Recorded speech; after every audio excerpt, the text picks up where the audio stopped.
Un riz au lait en moins de 10 minutes, c'est possible. J'entends déjà les chefs hurler au sacrilège. De toute façon, aujourd'hui, le chef, c'est ma copine Thieu, thaïlandaise de son état, qui est venue pour déguster ma version du riz thaïlandais au lait de coco. Allez, je m'y mets.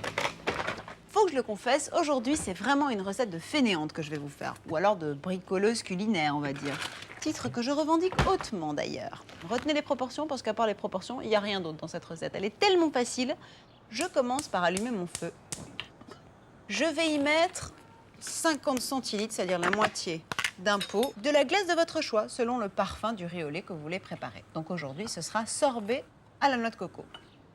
Tiens, un bon petit truc, si un jour vous êtes en panne de crème anglaise, eh bien vous n'avez qu'à faire fondre délicatement de la crème glacée à la vanille et ensuite vous servez ça avec votre gâteau, juste tiède.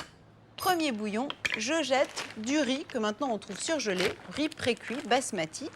Là, je compte 200 grammes, c'est-à-dire la moitié du sachet. Et là, je vais faire tout ce qui fait la différence entre le riz traditionnel à la française et le riz au lait à la thaïlandaise, c'est-à-dire que je vais saler. Mais pas saler genre une petite pincée, non, non. Une vraie cuillerée à café de fleur de sel. Et le sel a curieusement la propriété de développer le goût sucré. Et oui, ce sont souvent des contrastes que naissent les grands plats.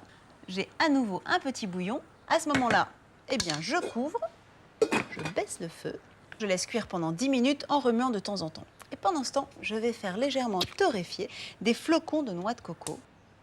Et surtout, vous surveillez de très près vos flocons de noix de coco parce que ça brûle très très vite. Et ben voilà, on coupe. Dès que la noix de coco est bien blonde, il ne faut surtout pas qu'elle brunisse. Je coupe le feu. Je vais rajouter un tout petit peu de sorbet coco, une bonne cuillère à soupe.